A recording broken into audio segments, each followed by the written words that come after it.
샬롬. 지난 한 주간도 평강하셨습니까? 오늘 전할 말씀의 제목은 성장하는 믿음입니다. 자라는 믿음입니다. 이 제목을 듣고 혹시 눈치채신 분도 계시겠지만은 지난 7월부터 계속적으로 이 갈보리교회에서는 믿음에 대해서 연속 설교하고 있습니다. 7월에서는 우리가 믿음의 본질이 무엇인가를 살펴봤습니다. 도대체 누구를 믿는 것인지, 무엇을 믿는 것인지, 믿음의 대상과 내용, 믿음의 방법, 믿음의 결과에 대해서 말씀을 드렸고, 8월에는 강야로 들어가라는 제목으로 믿음의 훈련에 대해서 말씀을 드렸습니다. 강야는 하나님께서 우리에게 복을 주시기 위해서 예비하신 영적 훈련장이며, 우리는 순종하는 믿음, 와에히켄이라고 해서 그대로 되리라는 믿음을 가져야 한다고 말씀을 했습니다. 지난 9월에는 믿는 자의 소망이 바로 하나님의 나라, 천국을 바라보고 사는 것이라고 말씀했습니다. 믿음은 예수님 중심으로 삶의 관점이 바뀌는 것을 의미하고, 예수님을 우리 자신의 삶의 주인, 주님으로 모시는 사람만이 천국을 소유하고 하나님의 나라에 들어갈 수 있다고 설교했습니다. 오늘은 성장하는 믿음, 자라는 믿음. 그러면 믿음이 성장하려면 어떻게 해야 하는가를 우리에게 주신 오늘 본문 성경 말씀을 통해서 베드로전서 2장 1절과 그래서 3절의 말씀을 통해서 살펴보고자 합니다. 저에게는 아주 사랑스러운 손주가 한 명 있습니다. 이제 만 5세가 되었습니다. 아주 말도 잘하고 잘 놀고 합니다. 할아버지하고 달려와 안기면 세상을 다 가진 듯 행복합니다. 아들을 키울 때는 경험도 없고 젊어서인지 여유도 없고 서서 어떻게 키웠는지는 잘 모르겠지만은 손주는 매일 크고 자라는 것을 사진도 찍고 동영상으로 온 가족이 공유하기도 합니다. 우스갯소리로 이 아브라함이 아들 이삭을 바쳐라 했기 때문에 주저없이 바쳤지, 만약 손주를 바쳐라고 했으면 바칠 수 있을까 하는 이야기가 나올 정도로 손주는 정말 귀엽고 사랑스럽습니다. 우리 손주가 더 어렸을 때 손주를 돌보고 집에 오는 아내에게 매일 물어봅니다. 오늘은 무엇을 하고 놀았는지, 밥은 잘 먹는지, 그리고 똥은 잘 싸는지. 이 아이들은 잘 먹고 잘 자고 똥을 잘 싸면 무럭무럭 잘 자랍니다. 그런데 아이들 밥 먹이기가 보통 어려운 것이 아닙니다. 지금은 무엇이든지 잘 먹어 쑥쑥 잘 자라고 있지만 우리 손주도 2-3살 때는 도통 잘 먹지 않아 걱정이 많았고 가족들이 늘 하던 기도 제목이었습니다. 이 아이들은 잘 먹지 않으면 잘 자라지 못합니다. 만약 10년이 지난 후 우리 손주가 15살이 되었을 때 여전히 지금 5살 때 이 상태로 계속 머물고 있다라면 그때도 우리 손주가 귀울까요? 20년이 지나 25살 대학을 졸업하고 사회에 나갈 나이가 되어 덩치는 컸지만은 정신 상태나 지능이 여전히 지금 현재의 5살에 머물고 있다면, 물론 우리 손주는 5살 때도 자기가 세상을 다 아는 것처럼 얘기합니다. 뭐든 물어보면 할아버지 나 그거 알아 라고 얘기를 하지만은, 그렇지만 25살 때 이 5살의 지능을 갖고 있다라면 그 부모의 심정은 어떠하겠습니까? 아이들은 자라나는 것이 정상입니다. 생명은 자라나고 성장하는 것이 정상이고 하나님의 섭리입니다. 만약에 생명이 태어나서 자라지 않고 성장하지 않는다면 비정상이죠. 어린아이가 태어나면 자라고 성장하고 성숙해집니다. 예수님도 어린 시절에 키가 자라고 지혜가 자라가며 하나님과 사람에게 더욱 사랑스러워 가시더라고 누가복음 2장 52절에서 말씀하고 있습니다. 자라나야 하나님과 사람들에게 사랑을 받습니다. 마찬가지로 우리 그리스도인도 믿음이 자라나고 성장해야 됩니다. 그러면 성장하는 믿음이란 무엇인가? 우리가 믿음이 성장했다라는 것은 신앙 좋다는 것이 믿음이 좋아졌다 이렇게 말할 수가 있습니다. 우리가 보통 저 사람 신앙 참 좋다라고 말할 때 무엇을 근거로 그렇게 말합니까? 교회 생활 착실하게 하고 예배에 빠짐없이 잘 나오고 교회 봉사도 많이 하고 11조나 헌금도 많이 드리고 매일 성경도 많이 읽고 2시간씩 3시간씩 기도하는 사람을 가리키는 말입니까? 그럴지도 모르겠습니다. 그러나 문제는 성경을 많이 읽고 기도를 많이 한 결과 그 사람이 어떻게 되었는가 하는 것입니다. 저 지사님 신앙은 참 좋은데 보면 욕심이 좀 많아 라고 하는 말이 성립될 수 있을까요?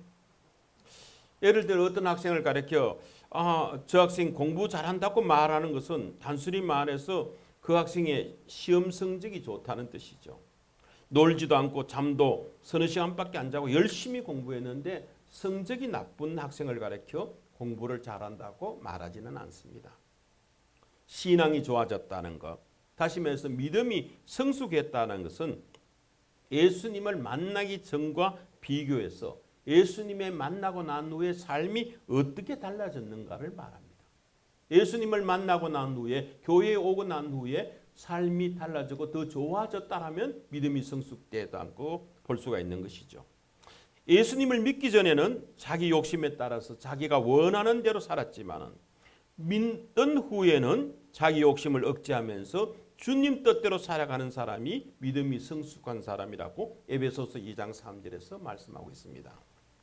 어떤 사람은 교회에 오래 다녔거나 심지어 모태 신앙인데도 여전히 욕심대로 살면서 항상 자기 중심적으로 사는 사람이 있는데 성경은 이런 사람을 가리켜 어린 자라고 말하고 있습니다. 어린 자는 교회에 다니기는 하지만 인격이나 삶을 들여다볼 때 학교나 직장 사회에서 만난 믿지 않는 사람과 비교해서 별로 구별되지 않는 사람을 말합니다. 신앙 좋다 하는 것, 신앙이 성숙하다는 것은 기도 생활 열심히 하면서 성경 말씀대로 자신을 복종시켜 자기 욕심대로 살지 않고 자족하면서 하나님을 사랑하고 이웃을 사랑하면서 남을 섬기고 산다는 뜻입니다. 현재 나 자신은 어디에 와 있는지를 살펴보시기 바랍니다. 예수님 때문에 1년 전보다 더 희생적이고 손해보는 삶을 살고 있습니까? 1년 전과 비슷하거나 달라짐이 없다면 오히려 자신의 신앙, 믿음은 퇴보한 것으로 보아야 합니다. 이것은 믿음의 성숙을 원하는 주님의 뜻을 거스르는 일입니다. 로마서 5장 1절에서 2절의 말씀을 보면 믿음이 강한 자는 마땅히 이웃을 기쁘게 하되 선을 이루고 덕을 세우는 자라고 말합니다. 믿음이 강한 자, 믿음이 성숙한 자는 마땅히 이웃을 기쁘게 하고 선을 이루고 덕을 세우는 자입니다. 주님은 우리가 처음에 예수님을 믿고 구원을 받았다면 구원받은 후에 점점 성화의 과정을 거쳐 주님을 온전히 닮은 거룩한 상태가 되는 영화의 단계, 하늘나라에 들어가는 하늘나라를 소망하는 영화의 단계를 이르기를 원하십니다. 성화의 단계는 여러분도 잘 알다시피 갈라디아서 5장 22절과 23절에 나오는 성령의 9가지 열매, 즉 사랑과 희락과 화평과 오래 참음과 자비와 양성과 충성과 온유와 절제를 생활하는 단계고, 영화의 단계는 우리가 다 예수님을 믿는 것과 아는 것에 하나가 되어서 그리스도의 장성한 분량이 충만한 데까지 이르고 오직 사랑 안에서 참된 것을 하여 범사의 그리스도에까지 자라게 되는 것을 영화의 단계라고 말합니다. 한마디로 예수님을 닮아 거룩한 상태가 되고 이 땅에서도 천국을 누리며 사는 삶이 영화의 단계입니다. 우리 그리스도인들의 목표는 성화가 목표가 아니고 성화의 단계를 거쳐서 영화의 단계, 이 땅에서도 천국을 누리고 죽어서는 영원히 하나님과 함께 사는 그 천국의 삶을 누리는 것을 말합니다. 우리가 구원받아 거듭난 이후에 우리의 신앙의 목적은 이런 영적 성숙에 있습니다. 거듭남은 우리가 거듭났다, 구원받았다 하는 것은 영적 일생의 시작점에 불과합니다. 그 시작점, 구원받은 기쁨만 가지고 살아서는 참된 그리스도인이 될 수가 없습니다. 우리가 영적으로 출생했다라면 살아나야 됩니다. 육신이 음식을 먹어야 자라듯이 영은 신령한 젖, 곧 하나님의 말씀을 먹어야 성장합니다. 처음에는 젖을 먹으면서 자라지만 어느 정도 성숙하면 밥을 먹어야 합니다. 밥을 먹을 때는 밥을 먹어야 정상적으로 자랄 수가 있습니다. 그리고 단단한 식물도 잘 먹어야 쑥쑥 자랍니다. 단단한 음식은 젖과 달리 스스로 만들어 먹어야 되죠. 남이 만들어다 입에 넣어주는 것만으로 장성한 성인으로 자라기는 어렵습니다. 그러나 먼저 이 단계에 이르기 전에는 신령한 젖을 먹여주는 젖을 먹고 나중에는 자기가 스스로 음식을 만들어 먹을 수 있는 하나님의 말씀을 깊이 묵상하고 연구하면서 큐티하면서 자신의 것으로 만들어야 합니다. 그러면 어떻게 하라는 말입니까? 가능하면 스스로 성경 말씀을 읽고 묵상하면서 수시로 먹어야 됩니다. 그렇게 할 때 빠르게 성장합니다. 잘 자라는 것이 우리를 향하신 하나님의 뜻입니다. 부모에게 자녀가 잘 자라는 것만큼 기쁨이 없듯이 하나님께서도 자녀인 우리가 말씀을 잘 먹고 잘 자라는 것을 그 무엇보다 기뻐하십니다. 믿음의 성숙이 교회 봉사보다 우선됩니다. 성숙하면 할수록 교회 생활과 봉사를 더 잘하게 되는 것이죠. 하나님께서 우리에게 성경을 주신 목적은 디모데후서 3장 16절과 17절을 보면 하나님의 사람으로 온전케 되고 하나님의 일을 온전하게 할 수 있도록 인격과 기능 면에서 성숙해지는 데 있다고 합니다. 하나님이 우리가 자라고 성숙해지기 위해서 성경 말씀을 주셨다는 말씀입니다. 믿음의 성숙이라는 것은 그 출발점이 우리가 구원의 확신부터 있어야 됩니다. 예전에 어느 교회에서 운영하는 그 청소년 집회에 특강으로 한번 간 적이 있습니다.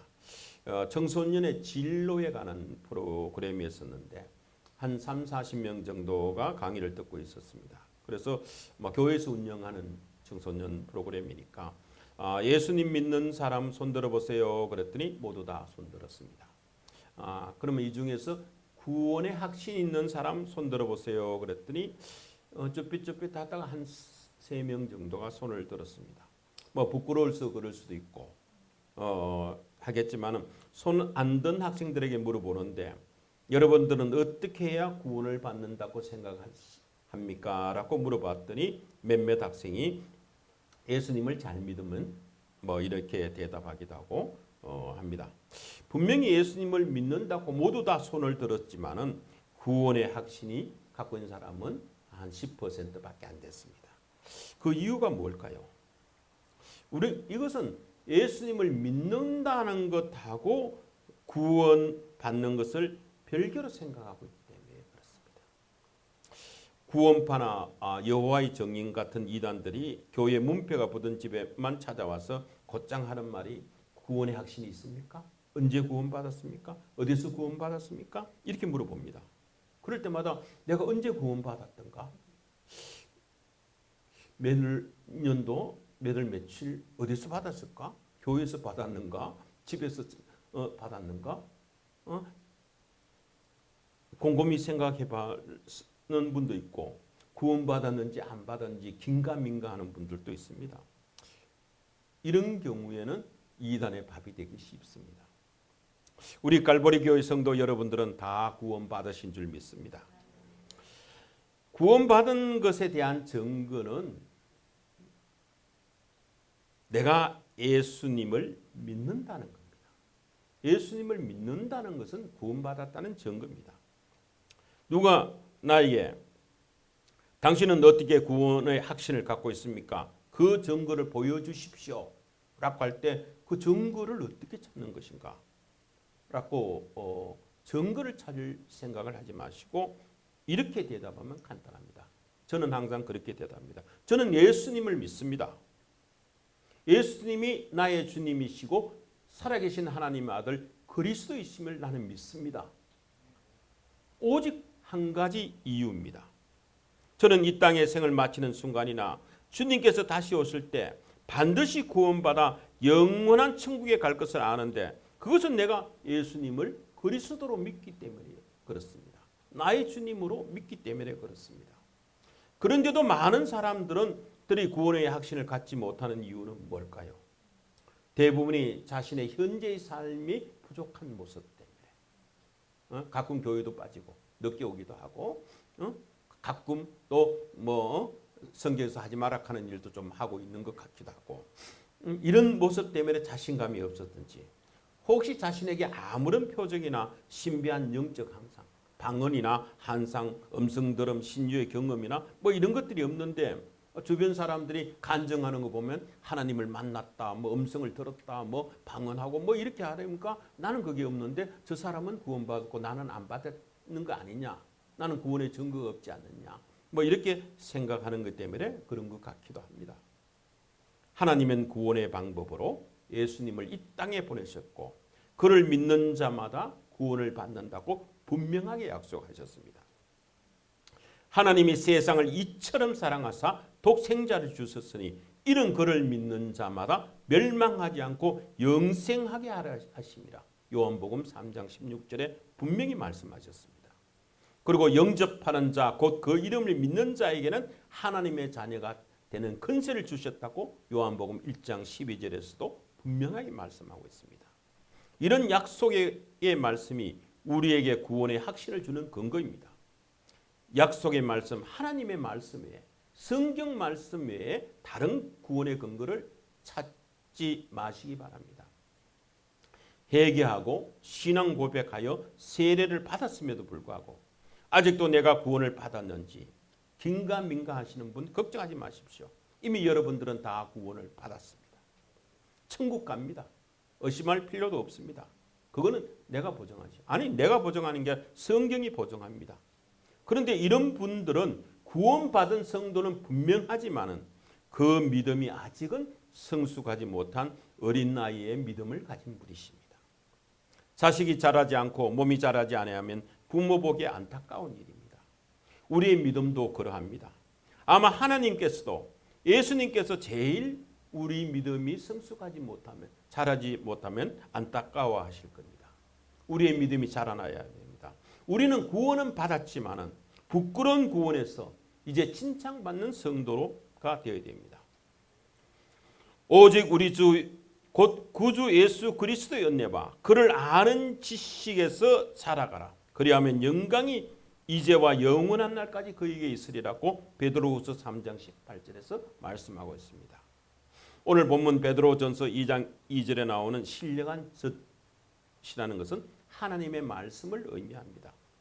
쉬운 성경에서는 이 베드로전서 2장 2절을 갓난 아기가 젖을 찾듯이 순결한 말씀을 사모하십시오. 그러면 여러분들의 믿음이 자라나고 구원을 받게 될 것입니다. 라고 이야기하고 있습니다.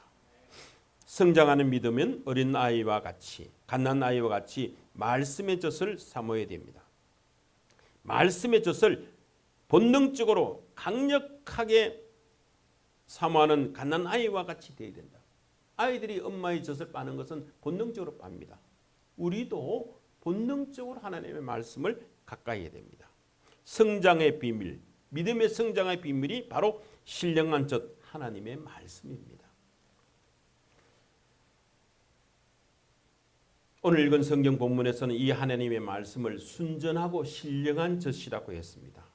순전하다 하는 것은 거짓이 없는, 섞인 것이 없다는 뜻입니다.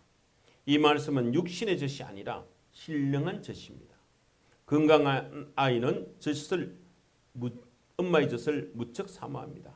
엄마의 젖을 갈급하게 찾습니다. 젖을 사모하는 아이의 식욕이 없다면 성장은 불가능합니다. 우리가 어린 아이들이 갓난아기가 식욕이 없다면 아마 병들었기 때문에 식욕이 없을 수도 있습니다. 질병이 오면 식욕이 떨어지죠. 말씀에 대한 식욕이 없다라면 우리는 영원히 병들었다라고 보고 빨리 치료해야 됩니다.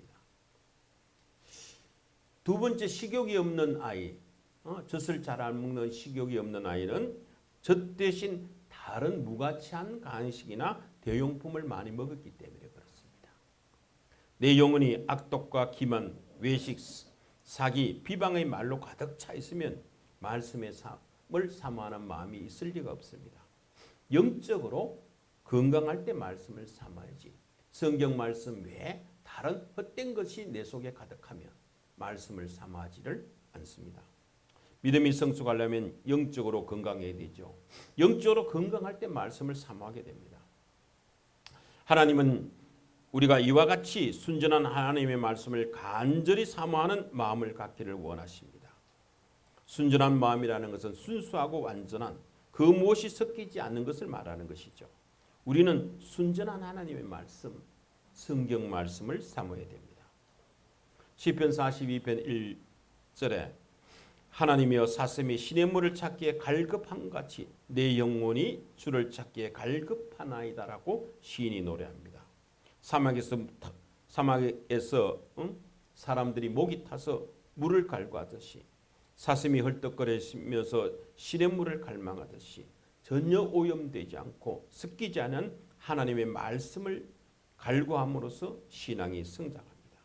그래서 성장하는 믿음에는 반드시 신령한 젖 하나님의 말씀이 필요합니다. 그리고 성장하는 믿음에는 이 말씀의 생활화가 필요합니다.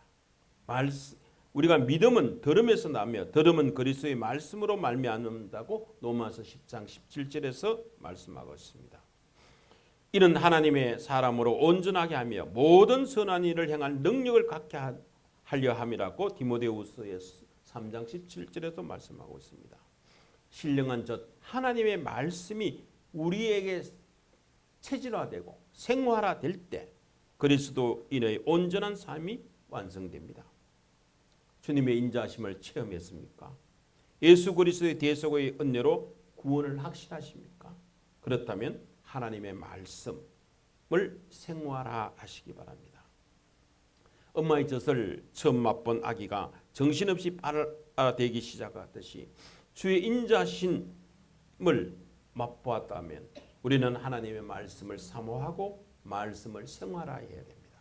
그러면 우리가 어떻게 말씀을 생활화할 수 있겠습니까? 첫 번째는 매일 성경을 읽어야 되고 들어야 됩니다.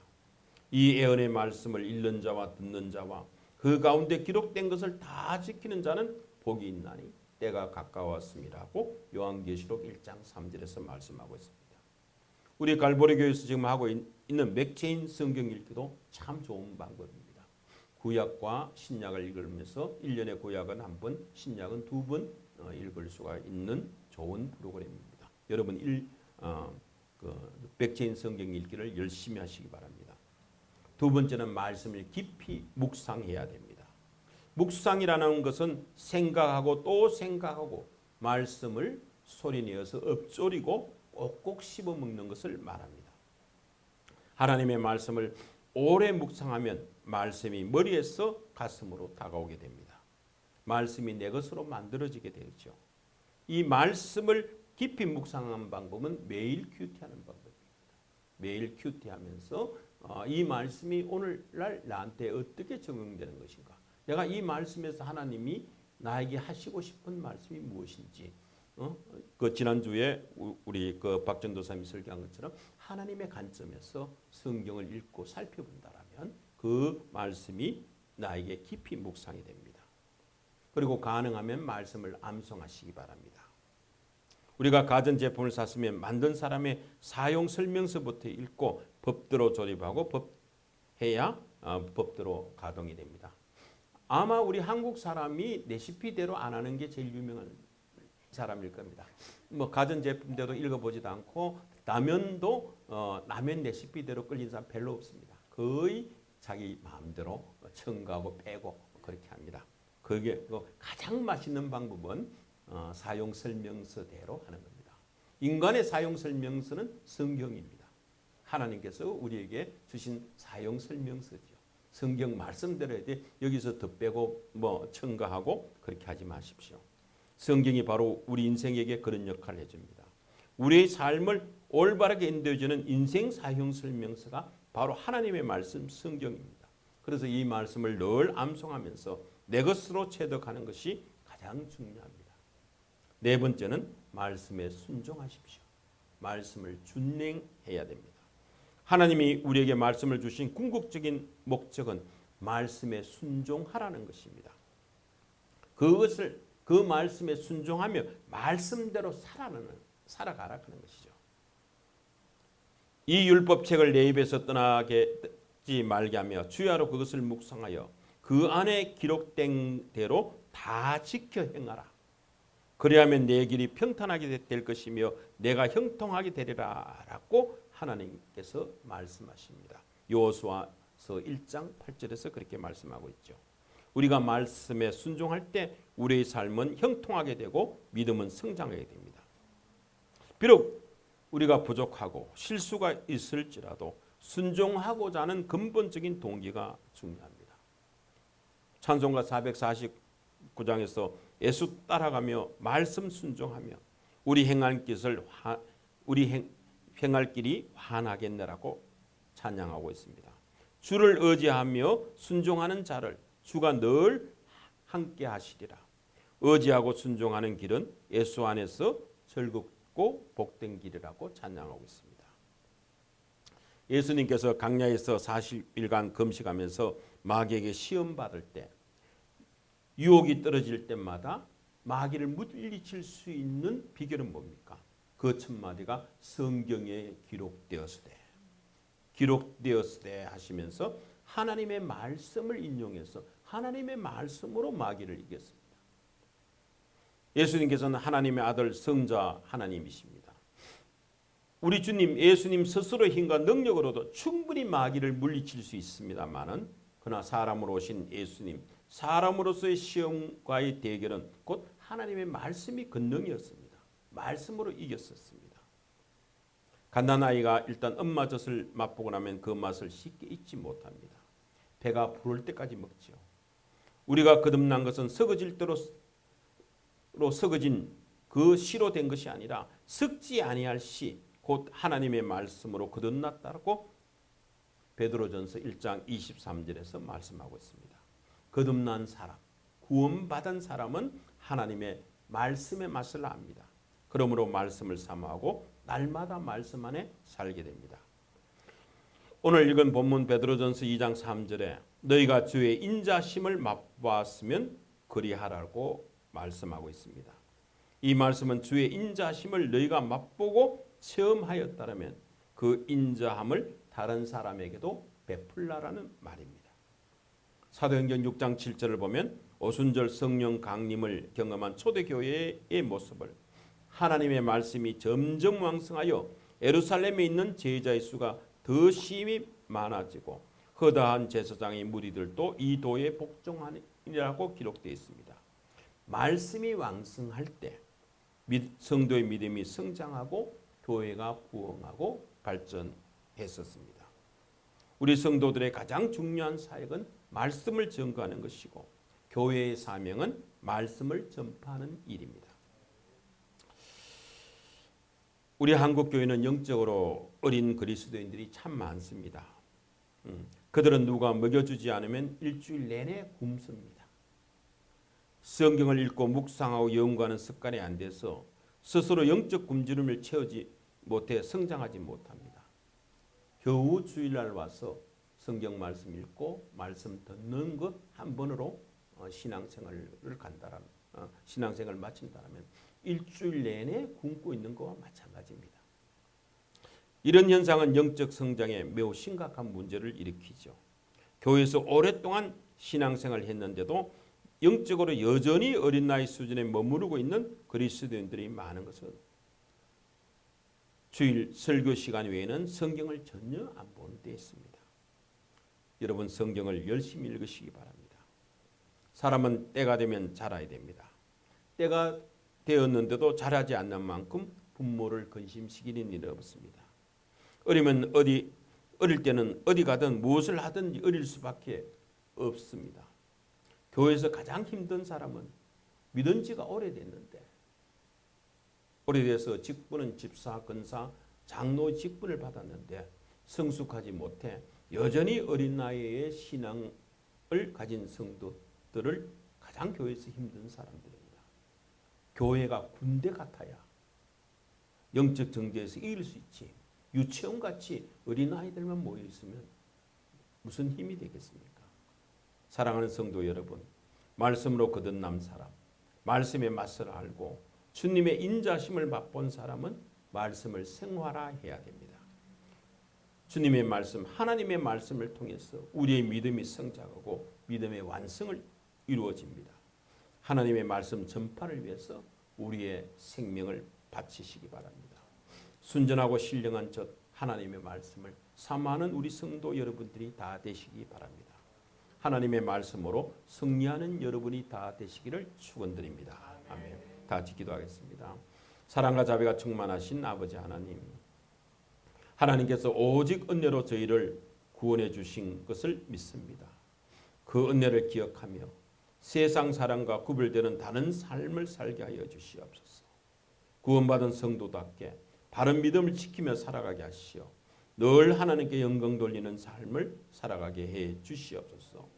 열심히 말씀을 읽고 묵상하며 암송하고 순종하여 영적인 열매를 풍성하게 맺음으로 주님께 큰 영광을 돌리는 우리 갈보리 교회 성도들이 다 되게 하여 주시옵시고, 저희들의 삶 또한 소망과 기쁨이 넘치게 하여 주시옵소서. 감사하며 기도드리옵나이다. 이제는 우리를 아멘. 죄에서 구원해 주신 우리 주 예수 그리스도의 은혜와 우리를 자녀 삼으시렸고 이 땅에 독생자를 보내시고 십자가에 죽이시기까지 우리를 사랑하시는 아버지 하나님의 극진하신 사랑과 우리 안에 내주하시는 성령님의 감화, 감동, 인도, 교통하심이 하나님의 신령한 말씀으로 거듭나고 말씀을 통해 믿음이 성장하기를 원하는 하나님의 아들, 딸들의 머리 위에, 저들의 가정과 생업 위에, 먼 이국 땅에서 복음을 전파하는 선교사님들 위에, 사랑하는 우리 갈보리 교회와 한국 교회, 이 나라 이민족에 이제부터 영원까지 함께 하시기를 간절히 축원하옵나이다. 아멘.